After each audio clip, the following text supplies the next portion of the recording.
The chief object of this Australasian Antarctic expedition was to investigate, as far as possible, the stretch of prospective but practically unknown Antarctic coast extending almost 2,000 miles in an east and west direction between the farthest west of the Terra Nova, Scott's British Antarctic expedition of 1910, and the farthest east of the Gauss, the German Antarctic expedition of 1902, a new sphere west of the region visited by Scott and Shackleton. The program also included the scientific examination of Macquarie Island, a sub-Antarctic possession of the Commonwealth, lying some 850 miles south-southeast of Hobart. In addition to work to be conducted from land bases, provision was to be made for the ship's party to carry out extensive investigations of the ocean and its floor over the broad belt between Australia and the Antarctic continent. This latter was an important item of the program, for science is just as much interested in problems connected with the depths of the ocean as with those arising from a study of the dry land. These plans were formulated with no idea of the attainment of the South Geographic Pole, but this reflected in no way adversely upon the prospects. As it happened, the experiences and discoveries proved unusually absorbing. The procedure adopted to achieve these objects was briefly as follows. A suitable vessel was to be acquired, fitted, and equipped. Hobart was selected as the final port of departure, and from thence a course was to be set for Macquarie Island. There it was intended to land a small party with stores and a hut to chart the island and prosecute general scientific investigations during the ensuing year. Leaving Macquarie Island, the vessel was to proceed south to the ice on the meridian of 158 degrees east longitude, to the westward of which the Antarctic program was to be conducted.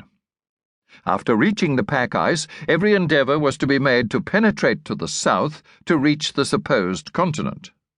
A main party, provisioned and equipped for a year's campaign, was to be landed in Antarctica on the first opportunity.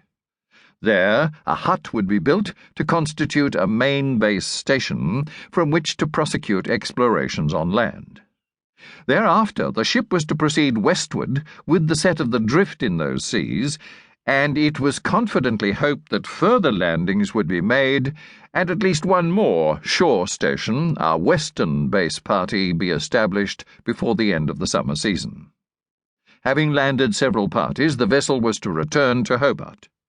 The following summer, the ship was to go south once more and conclude the expedition by relieving the several land parties. The scope of our intentions was regarded by some as over-ambitious, but seeing nothing impossible in these arrangements, we continued to adhere to them as closely as possible, with what fortune remains to be told. To secure a suitable vessel was a matter of fundamental importance. The primary consideration in the design of a vessel built to navigate amid the ice is that the hull be very staunch, capable of driving into the pack, and of resisting lateral pressure if the ice should close in around it. So a thick-walled timber vessel with adequate stiffening in the framework would meet the case. The construction being of wood imparts a certain elasticity which is of great advantage in easing the shock of impacts with floating ice. The ordinary steel ship would be ripped on its first contact with the ice. Another device to obviate the shock and to assist in forging a way through the pack ice is to have a cutaway bow.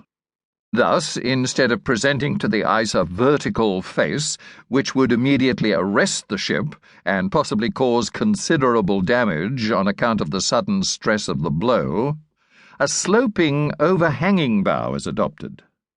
This arrangement enables the bow to rise over the impediment with a gradual slackening of speed.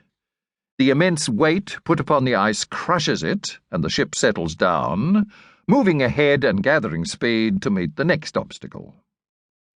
Of importance second only to a strong hull is the possession of sails in addition to engines. The latter are a sine qua non in polar navigation. To keep listening to this audiobook, I've left you a link in the description so you can do it, at no cost thanks to Audible's 30-day free trial.